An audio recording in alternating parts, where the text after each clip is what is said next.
इसके बाद white hair वाला छोटा बच्चा वहां मौजूद लोगों को गुस्से में वार्निंग देता है कि उसके पापा ने जिन बिना दांत वाले लोगों के बारे में बताया था, ये लोग भी बिल्कुल वैसे ही हैं। उसने तो पहले ही सबको बारबेक्यू दिया था, फिर भी ये लोग उसका बारबेक्यू छीनने की कोशिश कर रहे हैं। इसलिए जो भी उसके बारबेक्यू को हाथ लगाने की कोशिश करेगा, वो उसे छोड़ने वाला नहीं है। तभी येलो ड्रेस वाली छोटी बच्ची भी अपने भाई का साथ देते हुए उसी अंदाज में कहती है कि हाँ, जो भी उनका बारबेक्यू छीनने आएगा उसे सबक मिलना चाहिए। लेकिन तभी लॉन्ग आंट आगे आती हैं और पूरे अरीना में मौजूद लोगों को सख्त आवाज में रोक देती हैं। वो कहती हैं कि क्या सब लोग उन्हें बिल्कुल भी मौजूद नहीं समझ रहे? अगर सभी लोग अपनी अपनी जगह पर वापस नहीं लौटे तो असली डिस्टर्बेंस वहीं से शुरू होगी। साथ ही लॉन्ग आंट चेतावनी देती हैं कि उन्हें लांझो की डेस्टिनी पावर इस्तेमाल करने के लिए मजबूर न किया जाए। लॉन्ग आंट का ये दबदबा देखकर व्हाइट हेयर वाला छोटा बच्चा काफी एक्साइटेड हो जाता है। वो खुशी से कहता है कि लॉन्ग आंट तो सच में बहुत कूल हैं। इसके बाद उसके दिमाग में एक और आइडिया आता है। वो सोचता है कि अगर पापा लॉन्ग आंट से शादी कर लें तो लॉन्ग आंट हमेशा उनकी प्रोटेक्शन करेंगी। ऐसे में पापा शायद आगे से उनकी पिटाई भी नहीं कर पाएंगे। ये बात सुनकर येलो ड्रेस वाली छोटी बच्ची को पहले उसका आइडिया थोड़ा सही लगता है, लेकिन अगले ही पल उसे याद आता है कि वो दोनों यहां अपनी माँ को बचाने के लिए निकले हैं। वो तुरंत समझ जाती है कि पापा के लिए नई वाइफ ढूंढना उनका मकसद नहीं है। वो अपने भाई को समझाती है कि अगर उनकी माँ को पता चल गया कि वो पापा के लिए किसी दूसरी वाइफ के बारे में सोच रहे हैं तो माँ बहुत नाराज होंगी। फिर वो एक और बात कहती है कि जब वो अपनी माँ को बचाकर वापस ले आएंगे तो उनकी माँ खुद उन्हें पापा की पिटाई से बचा लेंगी। व्हाइट हेयर वाला बच्चा भी उसकी बात समझ जाता है। इसके बाद येलो ड्रेस वाली छोटी बच्ची अपने भाई को डांटते हुए कहती है कि उसे हमेशा याद रखना चाहिए कि दोनों चोरी छिपे घर से सिर्फ अपनी माँ को ढूंढने निकले हैं। अगर उसने दोबारा ऐसी उल्टी सीधी बातें की तो वो खुद उसकी अच्छी तरह पिटाई कर देगी। छोटा बच्चा तुरंत मान जाता है और कहता है कि ठीक है, अब वो दोबारा ऐसा नहीं करेगा। उसकी मासूम बात सुनकर आसपास मौजूद लोग भी हंसने लगते हैं। दोनों बच्चों की हरकतें उन्हें काफी प्यारी और मजेदार लगती हैं। इसके बाद अनाउंसर घोषणा करता है कि पहला राउंड पूरी तरह खत्म हो चुका है और दोपहर में कंपटीशन का दूसरा राउंड शुरू होगा। लॉन्ग आंट इसके बाद व्हाइट हेयर वाले छोटे बच्चे को सावधान करती हैं। वो कहती हैं कि अगर सामने से कोई सीधी और फेयर फाइट करता है तो उसे किसी से डरने की जरूरत नहीं है, लेकिन असली चिंता यह है कि कुछ लोग उसके खिलाफ कोई चाल या धोखा इस्तेमाल कर सकते हैं।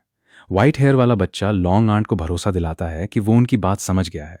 वो पूरे कॉन्फिडेंस के साथ कहता है कि सामने वाला चाहे कितनी भी चाल क्यों न चले, वो उसकी अच्छी तरह पिटाई कर सकता है। लॉन्ग आंट फिर भी उन्हें सावधान रहने को कहती हैं और समझाती हैं कि अगर सिचुएशन उनके कंट्रोल से बाहर हो जाए तो जिद करने के बजाय तुरंत हार मान लेना बेहतर होगा। इसी दौरान दूसरी तरफ कुछ शक्तिशाली लोग आपस में एक गंभीर डिस्कशन कर रहे होते हैं। उनकी बातचीत में एल्डर लेपर्ड का जिक्र आता है। वो लोग मानते हैं कि इस ट्रबलसम ब्रैट को किसी भी तरह यहां से हटाना पड़ेगा, यहां तक कि जरूरत पड़ने पर उसे एलिमिनेट भी करना पड़ सकता है।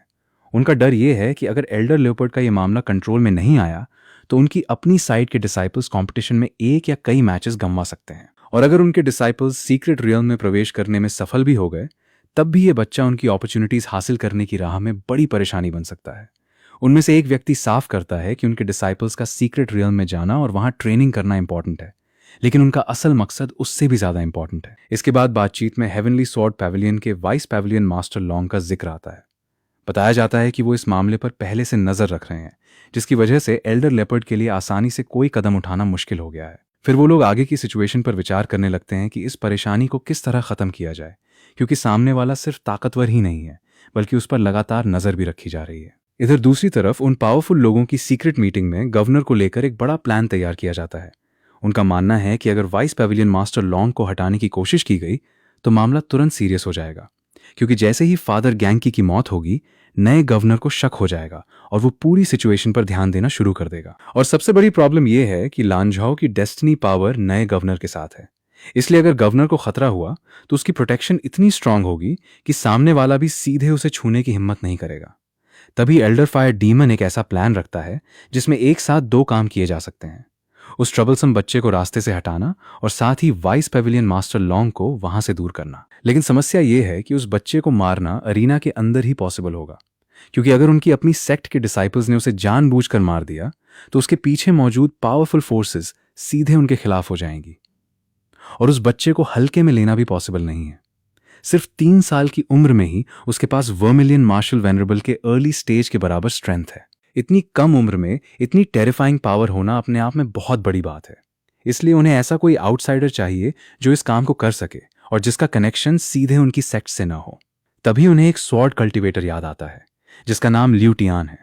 उसका बैकग्राउंड बहुत साधारण है और उसकी नेचुरल टैलेंट भी कोई खास नहीं है, लेकिन वो काफी समय से डीमन ब्लेड सेक्ट में शामिल होना चाहता है। एल्डर फायर डीमन का प्लान है कि लियू टियान को कुछ स्पेशल पिल्स और ट्रेजर्स दिए जाएं, जिससे उसकी स्ट्रेंथ थोड़े समय के लिए काफी ज्यादा बढ़ जाए।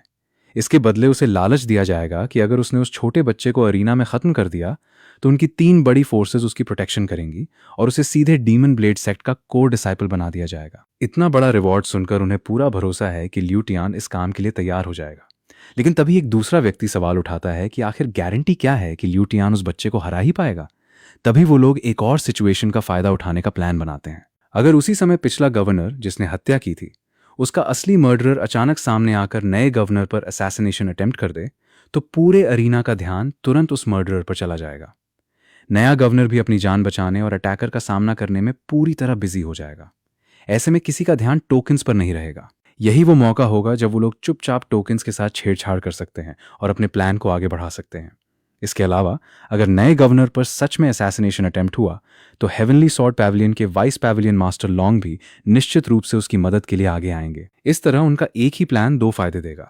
एक तरफ बच्चे को खत्म करने का मौका मिलेगा और दूसरी तरफ वाइस पैविलियन मास्टर लॉन्ग भी गवर्नर को बचाने के लिए वहां से हट जाएंगे और इसी कैओस का फायदा उठाकर उस मर्डरर के पास भी भाग निकलने का मौका होगा।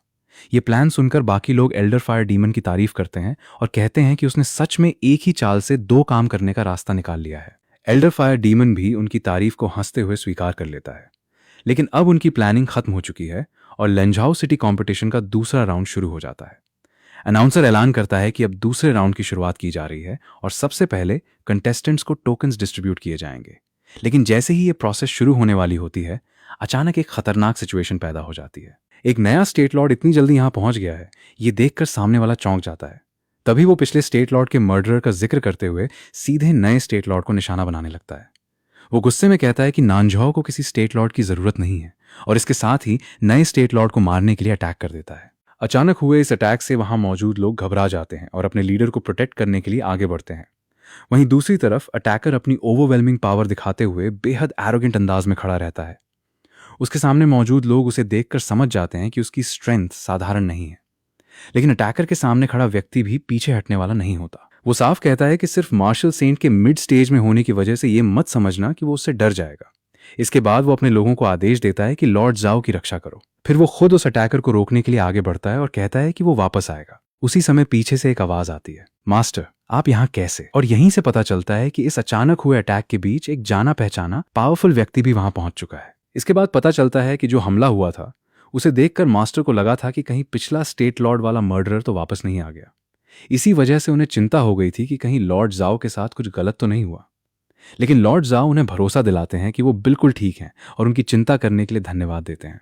वो कहते हैं कि उन्हें भी उम्मीद नहीं थी कि पिछला स्टेट लॉर्ड का मर्डरर इतना एरोगेंट होगा कि इतने इंपॉर्टेंट समय पर सीधे स्टेट लॉर्ड पर ही हमला करने की हिम्मत करेगा। अचानक हुए इस अटैक की वजह से वो लोग समय पर रिएक्ट नहीं कर पाए।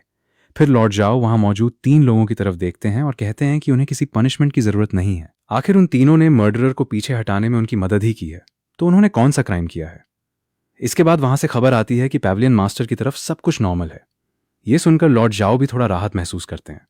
लेकिन दूसरी तरफ कंपटीशन में जाने से पहले व्हाइट हेयर वाले छोटे बच्चे तक एक वार्निंग पहुंचती है। लॉर्ड जो ने उसे याद दिलाने के लिए कहलवाया है कि उसका ओपोनेंट शायद बदल दिया गया है, इसलिए उसे इस बार एक्स्ट्रा केयरफुल रहना होगा। अगर उसे लगे कि सामने वाला ओपोनेंट उसकी स्ट्रेंथ से बाहर है तो वो बिना जिद किए तुरंत कंसीड कर सकता है। लेकिन बच्चे का ध्यान फिर भी अपनी ही बात पर रहता है। वो पूछता है कि क्या उसका नया ओपोनेंट 10,000 बीस्ट सेक्ट से है, क्योंकि अगर ऐसा हुआ तो आज फिर से बारबेक्यू मिलने वाला है। साथ ही वो मन ही मन यही उम्मीद करता है कि काश उसका ओपोनेंट 10,000 बीस्ट सेक्ट से ही निकले, वरना आज फिर बारबेक्यू नहीं मिलने वाला। तभी अनाउंसर टोकन नंबर 35 वाले कंटेस्टेंट को अरीना में आने के लिए बुलाता है। व्हाइट हेयर वाला बच्चा अचानक सोचने लगता है कि उसका अपना टोकन नंबर आखिर क्या है। उसे याद आता है कि उसने गार्ड आंटी से अपना नंबर पूछा ही नहीं था। तभी येलो ड्रेस वाली उसकी बड़ी बहन उसे बताती है कि सामने जो नंबर 35 वाला कंटेस्टेंट है वही अभी अरीना में जा रहा है। फिर उसे एहसास होता है कि अब उसकी अपनी बारी भी आ गई है। बच्चा अपनी बड़ी बहन को थैंक यू कहकर अरीना की तरफ बढ़ जाता है। उसे इतनी छोटी उम्र में अरीना की तरफ आते देखकर ऑडियंस में फिर से हलचल मच जाती है। लोग हैरान होकर कहते हैं कि देखो, वो छोटा बच्चा फिर से फाइट करने आ गया। लेकिन इस बार ऑडियंस को एक और बात का अफसोस होता है, उसका ओपोनेंट 10,000 बीस्ट सेक्ट का नहीं है। लोग मजाक में कहने लगते हैं कि लगता है आज फिर उन्हें बारबेक्यू खाने को नहीं मिलेगा, तभी सामने वाला कंटेस्टेंट अपना परिचय देता है। उसका नाम ल्यूटियान है और वो घोस्ट ब्लेड सेक्ट का पीक मार्शल एम्परर लेवल का सॉर्ड कल्टीवेटर है। ल्यूटियान बच्चे को देखकर उसे अंडर एस्टिमेट करता है और कहता है कि अगर पीक मार्शल एम्परर की उसकी यही पूरी स्ट्रेंथ है तो उसे बेहतर होगा कि वो अभी हार मान ले। लेकिन ऑडियंस को उसकी बात सुनकर हंसी आने लगती है, क्योंकि उन्होंने खुद देखा था कि यही छोटा बच्चा पहले 6 early stage martial venerable demonic beasts को आसानी से हरा चुका है। छोटा बच्चा भी ल्यूटियान की बातों से बिल्कुल प्रभावित नहीं होता। वो अपना परिचय देते हुए बताता है कि वो रोस्ट मीट विलेज का एआई कारू है। फिर वो ल्यूटियान को उल्टा चढ़ाते हुए कहता है कि अगर वो सच में कोई स्किल दिखाना चाहता है तो सामने आकर दिखाए। इसके बाद ल्यूटियान बताता है कि बच्चे ने पिछली बार उसे 2 पीसेस रोस्टेड मीट खिलाए थे, लेकिन अपने फ्यूचर के लिए उसे इस बार बच्चे के खिलाफ लड़ना ही पड़ेगा। बच्चा उसकी बात को भी अलग ही तरीके से समझ लेता है। वो पूछता है कि अगर उसे रोस्टेड मीट चाहिए तो कोई प्रॉब्लम नहीं है, वो कुछ डीमोनिक बीस्ट को मार कर ले आए, बच्चा उन्हें रोस्ट कर देगा। लेकिन ल्यूटियान का मतलब बारबेक्यू खाना नहीं था। वो साफ करता है कि वो बच्चे को अपनी स्टेपिंग स्टोन बनाना चाहता है। बच्चा उसकी बात सुनकर उसके पैरों की तरफ देखता है और मासूमियत से कहता है कि नहीं, उसके पैर तो बहुत बड़े हैं, वो उसे कुचल देंगे। इस मासूम जवाब से आसपास के लोग भी हंस पड़ते हैं। तभी कंपटीशन ऑफिशियली शुरू हो जाती है। ल्यूटियान अचानक अपना अटैक शुरू करता है और उसी वक्त उसके शरीर से एक अजीब और खतरनाक डीमोनिक एनर्जी बाहर निकलने लगती है। ऑडियंस ये देखकर चौंक जाती है कि आखिर इस पीक मार्शल एम्परर लेवल के व्यक्ति के अंदर अचानक इतनी डीमोनिक एनर्जी कहां से आ गई। फिर सबको समझ आता है कि ये साधारण एनर्जी नहीं है, ये डीमोनिक एनर्जी है। ल्यूटियान की आंखों में खतरनाक लाल रंग दिखाई देने लगता है और उसका पूरा अपीयरेंस भी बदलने लगता है। वो बच्चे को देखकर साफ कहता है कि आज वो उसे जरूर मार डालेगा। अगले ही पल उसकी स्ट्रेंथ तेजी से बढ़ने लगती है। जो ल्यूटियान कुछ देर पहले सिर्फ पीक मार्शल एम्परर था, अब डिमोनिक पोजेशन के बाद उसकी स्ट्रेंथ सीधे पीक मार्शल वेनरेबल तक पहुंच जाती है। ये देखकर अरीना में मौजूद लोग पूरी तरह शॉक्ड हो जाते हैं। अब उन्हें समझ आता है कि ल्यूटियान ने सिर्फ अपनी ओरिजिनल स्ट्रेंथ के भरोसे इस बच्चे को चैलेंज नहीं किया था। उसने पहले से ही डिमोनिक पोजेशन की तैयारी कर रखी थी, इसीलिए उसे अपनी असली स्ट्रेंथ से कहीं ज्यादा पावरफुल होने का कॉन्फिडेंस था। ऑडियंस के लोग तुरंत समझ जाते हैं कि ये कोई नॉर्मल कंपटीशन फाइट नहीं है, इसके पीछे पहले से एक पूरी कंस्पिरेसी तैयार की गई थी। ल्यूटियान को जानबूझकर इस बच्चे के सामने भेजा गया है और उसकी स्ट्रेंथ को बढ़ाने के लिए डिमोनिक पोजेशन का इस्तेमाल किया गया है। लेकिन व्हाइट हेयर वाला छोटा बच्चा सामने खड़ी इस टेरिफाइंग डिमोनिक एनर्जी को देखकर बिल्कुल भी डरता नहीं है। वो उसकी हालत को ध्यान से देखता है। उसके आसपास फैली ब्लैक गैस, ठंडी ऑरा, लाल आंखें और वो डरावनी हंसी। फिर बच्चा बिल्कुल शांत होकर कहता है कि ये सब देखकर उसे अपने पापा की बताई हुई डिमोनिक पोजेशन वाली बात याद आ रही है। यानी बाकी लोग जहां ल्यूटियान की अचानक बढ़ी हुई स्ट्रेंथ देखकर घबरा रहे हैं, वहीं ये छोटा बच्चा उसकी हालत को देखकर पहले ही समझ चुका है कि उसके शरीर पर डिमोनिक पोजेशन का असर हो चुका है। इसके बाद व्हाइट हेयर वाला छोटा बच्चा डिमोनिक पोजेशन को देखकर अपने पापा की कही हुई एक और बात याद करता है। उसके पापा ने बताया था कि जब कोई पूरी तरह डीमन के कंट्रोल में चला जाता है तो वो अपने ही फादर और मदर तक को पहचानना बंद कर देता है। ये बात सोचकर बच्चा सामने खड़े ल्यूटियान को देखकर काफी दुखी हो जाता है। उसे लगता है कि ये बड़ा भाई कितना बेचारा है। लेकिन तभी बच्चा उसकी मदद करने के लिए अपने पास मौजूद अलग अलग टालिस्मन अरेज को देखना शुरू करता है। उसके पास इतने सारे अलग अलग टालिस्मन्स होते हैं कि आसपास मौजूद लोग भी हैरान रह जाते हैं। सबसे पहले उसे हेवनली फायर टालिस्मन दिखाई देता है। बच्चा सोचता है कि हेवनली फायर डिमोनिक एनर्जी को जला सकती है, लेकिन अगर उसने इसका इस्तेमाल किया तो शायद ल्यूटियान भी इसके साथ जलकर राख हो जाएगा। इसलिए वो तुरंत इस ऑप्शन को रिजेक्ट कर देता है। इसके बाद वो हेवनली थंडर तालिस्मान के बारे में सोचता है। हेवनली थंडर भी डिमोनिक एनर्जी को सप्रेस कर सकती है, लेकिन उसका इस्तेमाल करने पर ल्यूटियान के साथ भी वही प्रॉब्लम हो सकती है। वो पूरी तरह जलकर या झुलस कर खत्म हो सकता है। बच्चा परेशान होकर कहता है कि ये तालिस्मान्स तो बहुत ज्यादा वायलेंट हैं। फिर उसकी नजर हार्ट क्लेंसिंग तालिस्मान पर पड़ती है। उसे याद आता है कि ये तालिस्मान किसी इंसान की कॉन्शियसनेस को वापस जागृत कर सकता है, लेकिन ल्यूटियान के शरीर में डिमोनिक एनर्जी की मात्रा बहुत ज्यादा है, इसलिए सिर्फ एक हार्ट क्लेंसिंग तालिस्मान काफी नहीं होगा। इधर ये देखकर आसपास के लोग भी हैरान हैं कि इस छोटे बच्चे के पास आखिर इतने सारे तालिस्मान अरेज आए कहां से। किसी को तो शक होने लगता है कि क्या इस बच्चे ने 9 प्रोविंसेस की पूरी तालिस्मान अरे सेक्ट्स को ही लूट कर लिया है। तभी बच्चे को एक और तालिस्मान दिखाई देता है, लाइट तालिस्मान। उसे यह सबसे सही ऑप्शन लगता है। उसे अपने पापा की कही बात याद आती है कि लाइट सभी डार्कनेस को प्यूरिफाई कर सकती है, लेकिन जिस इंसान को बचाना हो उसे नुकसान नहीं पहुंचाती। इसलिए बच्चा समझ जाता है कि लाइट तालिस्मान ल्यूटियान के शरीर से डिमोनिक एनर्जी को बाहर निकाल सकता है बिना उसे नुकसान पहुंचाए। अपनी समझदारी पर खुश होकर बच्चा खुद ही कहता है कि वो कितना स्मार्ट है। इसके बाद वो ल्यूटियान से कहता है कि बड़े भाई चिंता मत करो, वो उसकी डिमोनिक एनर्जी को पूरी तरह प्यूरिफाई कर देगा ताकि वो अपने फादर और मदर को कभी ना भूले। अगले ही पल बच्चा लाइट तालिस्मान का इस्तेमाल कर देता है। लियू टियान को तेज दर्द होने लगता है और वो चीख उठता है। बच्चा उसे शांत करते हुए कहता है कि थोड़ा सहन कर लो, जल्दी ही दर्द खत्म हो जाएगा। कुछ देर बाद लियू टियान को समझ ही नहीं आता कि उसके साथ आखिर हो क्या रहा है। तभी बच्चा उसे बताता है कि वो डिमोनिक पोजेशन में चला गया था और अभी बच्चा उसकी डिमोनिक एनर्जी को प्यूरिफाई कर रहा है। ये सुनकर लियू टियान को अचानक सब याद आ जाता है। उसे याद आता है कि उसने अपनी इनर डीमन को बाहर लाने और अपनी कल्टीवेशन को पीक मार्शल वेनरेबल तक पहुंचाने के लिए डीमन इंड्यूसिंग पिल का इस्तेमाल किया था, लेकिन अब उसके शरीर से डीमोनिक एनर्जी पूरी तरह गायब हो चुकी होती है। लियू टियान घबराकर अपनी पावर चेक करता है और महसूस करता है कि उसकी कल्टीवेशन भी वापस चली गई है। ये देखकर वो बुरी तरह गुस्से में आ जाता है। वो बच्चे पर चिल्लाकर कहता है कि उसकी डीमोनिक एनर्जी उसे वापस दे दे, लेकिन बच्चा तो अपना काम कर चुका होता है। वो मासूमियत से बताता है कि लियू टियान की सारी डीमोनिक एनर्जी पूरी तरह साफ हो गई है। अब वो अपने फादर और मदर को नहीं भूलेगा। लियू टियान ये सुनकर और ज्यादा फ्यूरियस हो जाता है। वो पूछता है कि आखिर बच्चे ने उसकी डीमोनिक एनर्जी को खत्म ही क्यों कर दिया। तभी बच्चा बिल्कुल मासूमियत से अपने पापा की बात दोहराता है। वो कहता है कि पापा ने बताया था कि डीमन बनने के बाद इंसान अपने ही परिवार को पहचानना बंद कर देता है, यहां तक कि अपने फादर और मदर को भी भूल जाता है। बच्चे को यह बहुत दुखद लगता है, इसलिए उसने सोचा कि वो बड़े भाई की डीमोनिक एनर्जी साफ कर देगा ताकि वो अपने माता पिता को न भूले। लेकिन लियू टियान की सोच बिल्कुल अलग है। वो गुस्से में कहता है कि उसे अपने पेरेंट्स याद रहें या नहीं, इससे उसे कोई फर्क नहीं पड़ता। अगर डीमोनिक एनर्जी की वजह से उसकी कल्टीवेशन आगे बढ़ सकती है तो वो अपने माता पिता को भूलने के लिए भी तैयार है। वो यहां तक कहता है कि कल्टीवेशन का रास्ता शुरू से ही अकेला होता है और पूरी जिंदगी सिर्फ कल्टीवेशन ही उसका साथ दे सकती है। उसकी ये सोच सुनकर आसपास मौजूद लोग भी हैरान रह जाते हैं। उन्हें लगता है कि यह आदमी कल्टीवेशन के लिए अपने पेरेंट्स तक को भूलने को तैयार है। व्हाइट हेयर वाला छोटा बच्चा उसकी बात सुनकर कंफ्यूज हो जाता है। उसे समझ नहीं आता कि कोई अपने ही फादर और मदर को कैसे भूल सकता है। फिर उसे अपने पापा की एक और बात याद आती है। सिर्फ बीस्ट ही अपने फादर और मदर को भूलते हैं। अब बच्चा लियू टियान को ध्यान से देखकर सोचता है कि कहीं उसके पापा जिस बीस्ट की बात कर रहे थे वो यही बड़ा भाई तो नहीं है। ये बात सुनते ही लियू टियान का गुस्सा पूरी तरह फट पड़ता है। वो बच्चे को घूरते हुए चिल्लाता है कि अब वो उसे किसी भी हालत में जिंदा नहीं छोड़ेगा और सीधे उसे मारने के लिए आगे बढ़ जाता है। लेकिन बच्चा भी अपने पापा की कही हुई बात याद करता है कि जब सामने कोई बीस्ट आ जाए तो उससे तब तक लड़ना चाहिए जब तक उसे अपने माता पिता तक की पहचान न रहे। बच्चा मन ही मन सोचता है कि अजीब बात है, ये बड़ा भाई डीमन बनने के बाद भी उसका मुकाबला नहीं कर पाया। अब वो लियू टियान की तरफ देखकर कहता है कि ठीक है, अब तुम्हारी बारी है। वो दोबारा पूरे कॉन्फिडेंस के साथ कहता है कि हाँ, वो इस लड़ाई को एक्सेप्ट करता है। फिर बच्चा लियू टियान को ध्यान से देखकर उसकी शक्ल का मजाक उड़ाने लगता है। उसे लियू टियान गांव के उस बड़े सिर वाले पिग जैसा दिखाई देता है। बच्चा सोचता है कि अगर ये सच में उस पिग जैसा है तो शायद इसे अपने फादर और मदर की पहचान भी नहीं होगी। फिर वो लियू टियान की नाक को देखकर अपनी बात बदल देता है और कहता है कि नहीं, इसकी नाक तो पिग जैसी भी नहीं है। इसके बाद बच्चा फिर मजाक करते हुए कहता है कि इस बार तो ये बिल्कुल अपने फादर और मदर को नहीं पहचान पाएगा। उसकी ये मासूम और अजीब बातें सुनकर आसपास मौजूद लोग हंसने लगते हैं। उन्हें ये छोटा बच्चा बेहद फनी लगता है। तभी बच्चा अपनी एक मंत्रा दिखाता है और लियू टियान से पूछता है कि आखिर वो उसे मारना क्यों चाहता है। उसे लॉन्ग आर्ट से पहले ही पता चल चुका होता है कि लियू टियान को किसी ने खास तौर पर उसके खिलाफ भेजा है।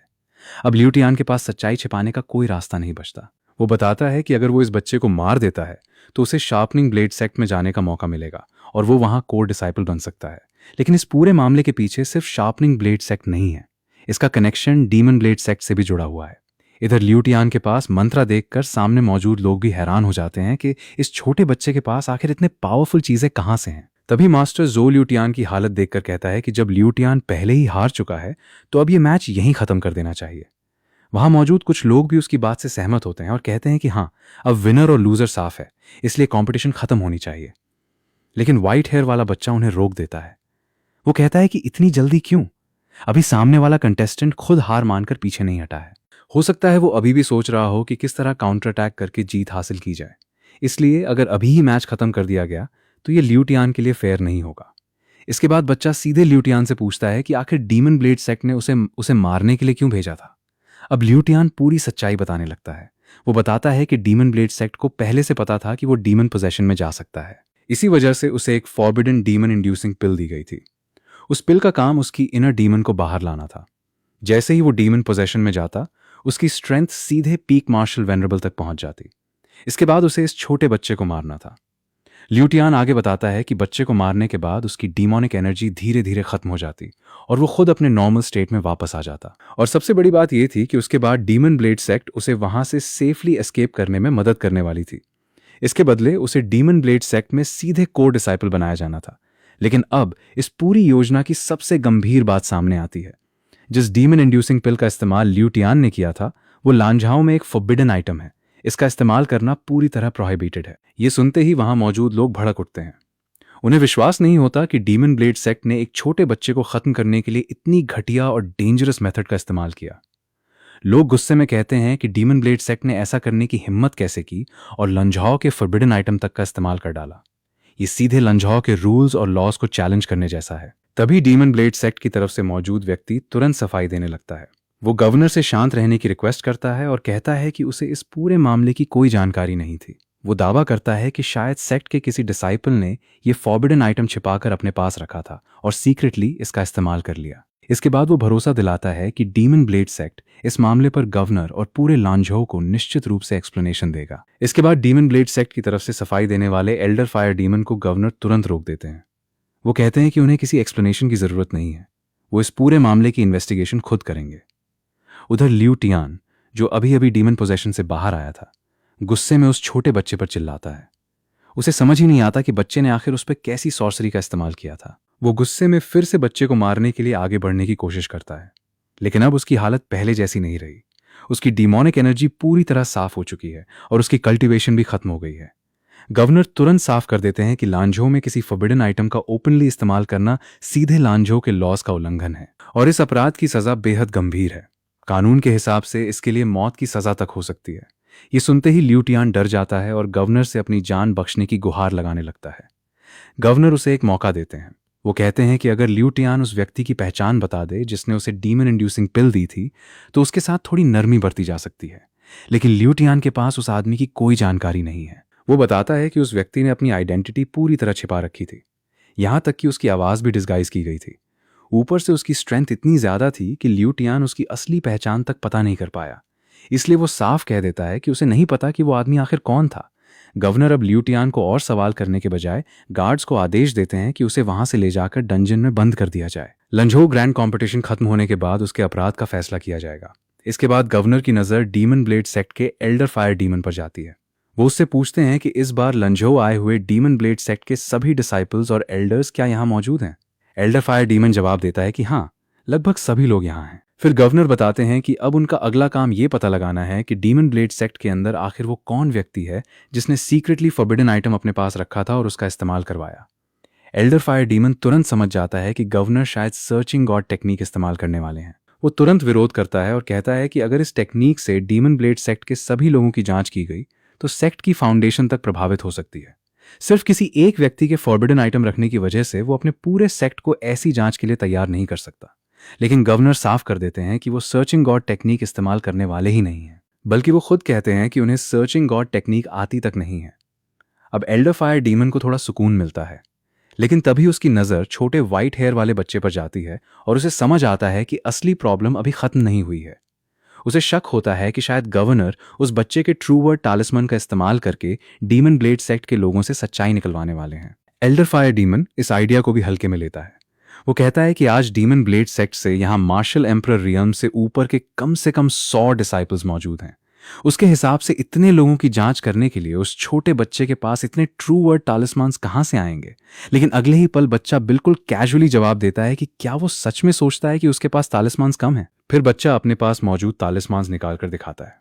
एक दो नहीं, उसके पास बहुत सारे ट्रू वर्ड टालिस्मान्स मौजूद होते हैं। ये देखकर एल्डर फायर डीमन और डीमन ब्लेड सेक्ट के लोग पूरी तरह शॉक्ड रह जाते हैं। बच्चा तो यहां तक कह देता है कि अगर इतने काफी नहीं हैं तो उसके पास और भी हैं। अब डीमन ब्लेड सेक्ट के लोगों के चेहरे देखने लायक हो जाते हैं। वहीं आसपास मौजूद लोगों को भी फिर से वही सवाल परेशान करने लगता है कि आखिर इस छोटे बच्चे के पास इतनी भारी मात्रा में पावरफुल टालिस्मान्स आती कहां से हैं। किसी को तो मजाक में लगता है कि शायद इस बच्चे ने किसी बड़े टालिस्मान सेक्ट को ही लूट लिया है।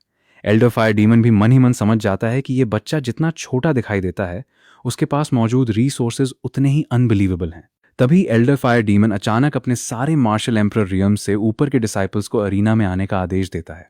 अब मामला और सीरियस हो जाता है। इतने सारे पावरफुल डिसाइपल्स को एक साथ बुलाने के पीछे साफ है कि गवर्नर के सामने अब डीमन ब्लेड सेक्ट के हर सस्पेक्ट की जांच होनी है। इसके बाद गवर्नर छोटे बच्चे से कहते हैं कि इस पूरे मामले में असली विक्टिम वही है, इसलिए उसे खुद सवाल पूछने का अधिकार है। लेकिन बच्चा तुरंत लॉन्ग आंट की तरफ देखकर एक अलग ही रिक्वेस्ट करता है। वो पूछता है कि क्या उसकी बड़ी बहन भी उसके साथ आ सकती है, क्योंकि उसकी बहन को भी लोगों से सच्चाई सुनना पसंद है। लॉन्ग आंट उसकी बात मान जाती हैं।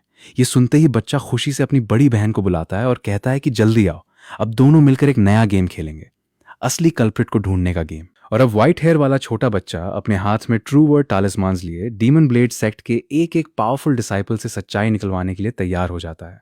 इसके बाद जब दोनों भाई बहन एक साथ आगे आते हैं तो वहां मौजूद लोग उनकी ताकत देखकर फिर से हैरान रह जाते हैं। लोगों को एहसास होता है कि सिर्फ छोटा भाई ही एब नॉर्मल स्ट्रेंथ वाला नहीं है, बल्कि उसकी बड़ी बहन की फिजिकल स्ट्रेंथ भी उससे कम नहीं लगती। यानी दोनों भाई बहन ही अपने आप में किसी फ्रीक से कम नहीं है। अब छोटी बच्ची पूरी सिचुएशन को अपने हाथ में लेते हुए वहां मौजूद सभी सस्पेक्ट्स को आदेश देती है कि सब लोग प्रॉपरली लाइन में खड़े हो जाएं। वो कहती है कि एक लाइन उसके सामने बनेगी और दूसरी लाइन उसके छोटे भाई के सामने। वो उन्हें जल्दी करने के लिए कहती है। कुछ लोग उसकी बात को सीरियसली नहीं लेते, तो बच्ची उन्हें वार्निंग देती है कि अब यहां मौजूद हर व्यक्ति सस्पेक्ट है, इसलिए कोई भी अपनी मर्जी से रेजिस्ट करने की कोशिश न करे। वो साफ कह देती है कि अगर किसी ने ज्यादा चालाकी दिखाई या जांच में कोऑपरेट नहीं किया तो उसे मार भी पड़ेगी। ये देखकर आसपास के लोग फिर से दोनों बच्चों की ताकत को लेकर चर्चा करने लगते हैं। उन्हें हैरानी होती है कि आखिर किस तरह के पावरफुल लोगों ने इन दोनों हेवन डिफाइंग बच्चों को बड़ा किया है।